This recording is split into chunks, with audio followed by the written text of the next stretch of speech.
Hello friend, welcome back to my channel. आज अगस्त की 9 तारीख है और बरसात के इस मौसम के बीच अभी अच्छे से धूप निकल कर आई है। बरसात में पौधों की ग्रोथ काफ़ी तेज़ रहती है क्योंकि बारिश के पानी में नाइट्रोजन डिजोल्व रहती है। इस समय ऐसे पौधों में भी तेज़ी से ग्रोथ होती है जिनमें किसी कारण से ग्रोथ रुक गई हो। कौन कौन से पौधे इस समय मेरे गार्डन में फ्लावरिंग कर रहे हैं, वही सब कुछ आज के वीडियो में शेयर करूँगा।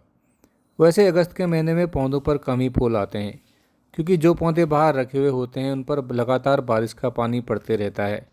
इसलिए इस समय पौधों की वेजिटेटिव ग्रोथ ज़्यादा हो जाती है। जो पौधे बारिश के पानी से बच जाते हैं या फिर जिन पौधों पर बारिश का पानी कम पड़ता है, उन पौधों की ग्रोथ और फ्लावरिंग दोनों ही अभी काफ़ी ठीक रहती है। सबसे पहले इस वाली एरिया पर स्टैंड में ये कुछ एडीनियम के पौधे रखे हुए हैं। मैंने इन पौधों को स्टैंड के टॉप में रखा है। इस वाली एरिया में सुबह से लेकर लगभग दिन के 12-1 बजे तक की धूप आती है और इतनी सनलाइट अगर एडीनियम के पौधों को मिल जाए तो फिर इनमें लगातार फ्लावर्स आते हैं। एडीनियम के पौधों में अभी 2 या 3 महीने और फ्लावर्स आएंगे। बस इन पौधों की लोकेशन का ध्यान रखिए। इनको आप ऐसी जगह पर रखिए जहाँ पर दिन भर में 5 से 6 घंटे की धूप इन पौधों को ठीक से मिल जाए।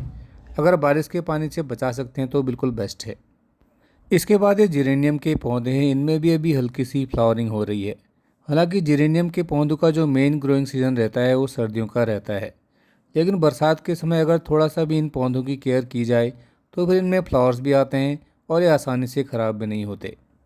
यहीं पर यह एक गेंदे की एक छोटी वैरायटी का प्लांट भी है। इसका भी ग्रोइंग सीजन सर्दियों का ही रहता है, लेकिन अभी इस पर भी फूल आ रहे हैं। फिर यह हाइब्रिड गुलाब का प्लांट है।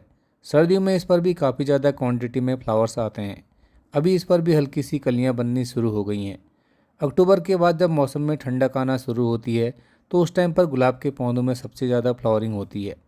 इस वाली एरिया में ज़्यादा तेज़ धूप नहीं पड़ती, इसलिए यहाँ पर जितने भी पौधे हैं वो ज़्यादातर सर्दियों के ही रखे हुए हैं। नेक्स्ट यहीं पर ये एक्जोरा का प्लांट है। ये वाला प्लांट गमले में लगा हुआ है। एक्जोरा के मेरे पास 3 पौधे हैं, सभी अलग अलग रंगों में हैं। बाकी 2 पौधे भी आगे वीडियो में दिखाऊंगा, उनको मैंने ज़मीन में लगाया है। इसमें भी नवंबर के महीने तक फ्लावर्स आते हैं। काफ़ी बंचेज में फ्लावर्स आते हैं इसके, और फ्लावर भी काफ़ी ज़्यादा लॉन्ग लास्टिंग रहते हैं। बाकी ये दीवार के पीछे के सपोर्ट में 4 पौधे अजेलिया के हैं। अजेलिया के पौधों को गर्मी में बचाना काफ़ी मुश्किल होता है। अगर आपके पास भी अजेलिया के पौधे हैं तो उन्हें छाया वाली जगह पर रखिए। अक्टूबर या नवंबर से इनमें काफ़ी अच्छे फ्लावर्स आते हैं। बहुत ज़्यादा गर्मी या फिर ज़्यादा बारिश से के पानी से ये पौधे ख़राब हो सकते हैं।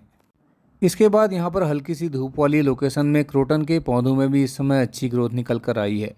बरसात का समय क्रोटन के पौधों के लिए काफ़ी अच्छा माना जाता है।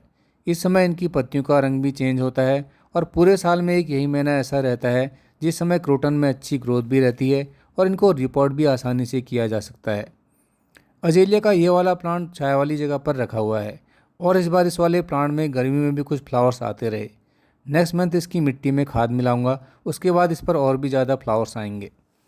इसके बाद ये वाली एरिया बिल्कुल फ्रंट वाली है। यहाँ पर डायरेक्ट सनलाइट पड़ती है और धूप शाम के 4 या 5 बजे तक रहती है।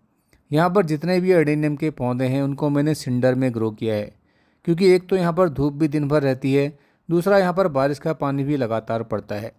नॉर्मल सॉइल में लगे एडीनियम के पौधे ऐसी लोकेशन में ख़राब हो जाते हैं, लेकिन सिंडर में लगे एडीनियम के पौधे किसी भी कंडीशन में आसानी से एडजस्ट हो जाते हैं और बिल्कुल ख़राब भी नहीं होते। सिंडर में हल्का सा मॉइस्चर भी होल्ड रहता है, जिससे गर्मी में भी पौधे लगातार फ्लावरिंग करते हैं। अगर आपने एडीनियम के पौधों को नॉर्मल सॉइल में लगाया है या फिर आपके एडीनियम के पौधे बार बार ख़राब हो रहे हैं तो उन्हें सिंडर में लगाइए।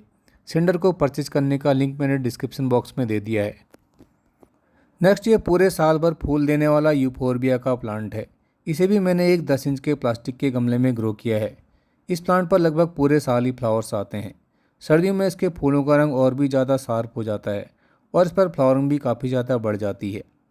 इसके बाद यहाँ पर यह अलमंडा की बुश वाली वैरायटी का पौधा है। इस पर भी इस समय काफ़ी क्वांटिटी में फ्लावर्स आ रहे हैं। ये येलो कलर का है और इसमें 2 कलर और भी मिल जाते हैं। इसमें एक और वैरायटी में प्लांट मिलता है, उसमें बड़े आकार के फ्लावर्स निकल कर आते हैं। इस प्लांट के फ्लावर्स भी काफ़ी ज़्यादा लॉन्ग लास्टिंग होते हैं और एक बार खिल गए तो कई दिनों तक प्लांट पर फ्रेश कंडीशन में बने रहते हैं। यहीं पर यह रेड या ऑरेंज मोशेंडा का प्लांट भी है। इसे आपने कहीं ना कहीं गार्डन की एरिया में ज़रूर देखा होगा, लेकिन ये प्लांट इस तरह एक छोटे गमले में भी ग्रो हो जाता है। इसमें ये ओरिजिनल फ्लावर्स नहीं होते, ये इनका लीफ मॉडिफिकेशन होता है, जिन्हें ब्रेसेट्स कहते हैं।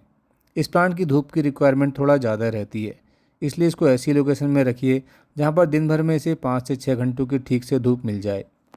इसके बाद बरसात में सबसे ज़्यादा फूल देने वाले ये पौधे पर्सलेन या पोर्टुलाका या मॉस रोज के हैं। इन्हें 9 o'clock के नाम से भी जाना जाता है। लगभग अप्रैल से इनमें फ्लावर्स आना शुरू होते हैं और नवंबर के महीने तक ये इसी तरह फ्लावरिंग करते हैं। काफ़ी कलर ऑप्शन इन पौधों में मिल जाते हैं। न ज़्यादा केयर की ज़रूरत, न किसी खाद की ज़रूरत। इन पौधों की सबसे अच्छी बात यह है कि इनको बहुत कम लोग ही खरीद कर लाते हैं, क्योंकि ज़्यादातर लोग इनको कटिंग से ही लगाते हैं। कटिंग से ये पौधे आसानी से प्रोपागेट हो जाते हैं।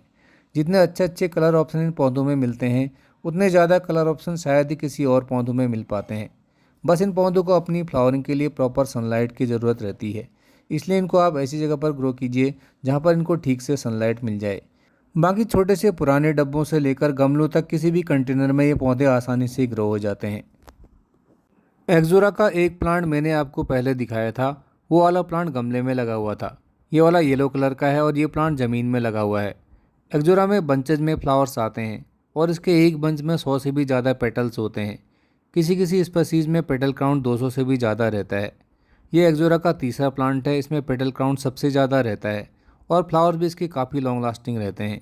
एक बार खिलने के बाद कई दिनों तक इसी तरह प्लांट पर फ्रेश कंडीशन में बने रहते हैं। एक्जोरा के पौधों में नवंबर के महीने तक फ्लावर्स आते हैं। बाकी ये बरामदे वाली एरिया में कुछ इंडोर पौधे हैं। ये सभी एयर प्यूरिफाइंग प्लांट हैं और इनमें पत्तियों में एक सुंदर सा वेरिएशन रहता है। इन पौधों को छायादार जगह पर ग्रो किया जाता है। ज़्यादा धूप की भी इन पौधों को ज़रूरत नहीं रहती। छायादार जगह का मतलब एकदम छाया से नहीं है, वहाँ पर हवा का अच्छा सर्कुलेशन होना चाहिए, तभी इनकी पत्तियों में एक शार्प कलर निकल कर आता है।